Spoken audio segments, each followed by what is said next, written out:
تمام مسائل ایک طرف، فلسطین ایک طرف، ایران اسرائیل جنگ ایک طرف، اس سے بھی بڑا مسئلہ ہمارے سامنے ہے، ڈیپسٹ پرابلم، وہ ہماری آئیڈینٹی کے آگے سروائیو نہ کرنے کا رسک ہے۔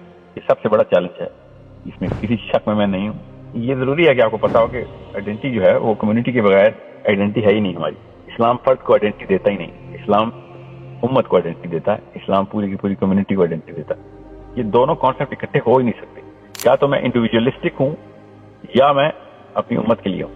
اگر میں امت کے لیے ہوں تو میں انڈیویجولسٹک ہو ہی نہیں سکتا ہوں۔ اگر میں ہوں اور پھر بھی امت کا لفظ استعمال کر رہا ہوں یا امت کے کانسیپٹ کو سمجھتا ہوں تو مجھے پتا ہونا چاہیے کہ میں امت کے لیے کینسر ہوں۔ جسم میں کوئی بھی سیل، جسم کا ہی سیل، کینسر جسم کا ہی سیل ہوتا ہے، مگر وہ اپنی آئیڈینٹی خود بنا لیتا ہے، وہ اپنے سروائیول کے لیے لڑ رہا ہوتا ہے، اس کو جسم کے سروائیول کا کوئی سروکار نہیں ہوتا، یہاں تک کہ اپنے سروائیول کے لیے جسم کو ہی کھانا شروع کر دیتا، اسی کو کینسر کہتے ہیں۔ جسم کیا کرتا ہے پھر؟ جسم سب سے پہلے اپنی ساری کی ساری کوشش کرتا ہے کہ اس سیل کو، اس پورے کے پورے معاملے کو ختم کر سکے۔ وہ نہیں کر سکتا تو باقاعدہ ہم اسپتالوں میں پہنچے ہیں کہ چھری نکال، لٹرلی چھری سے کاٹ کے نکال دے والا حصہ، کیونکہ یہ میرے جسم کے اوور آل حیت کو ختم کرنے کے لیے ایک نیا ہی کوئی جسم بننا شروع ہو گیا، اس کو ٹیومر کہتے ہیں۔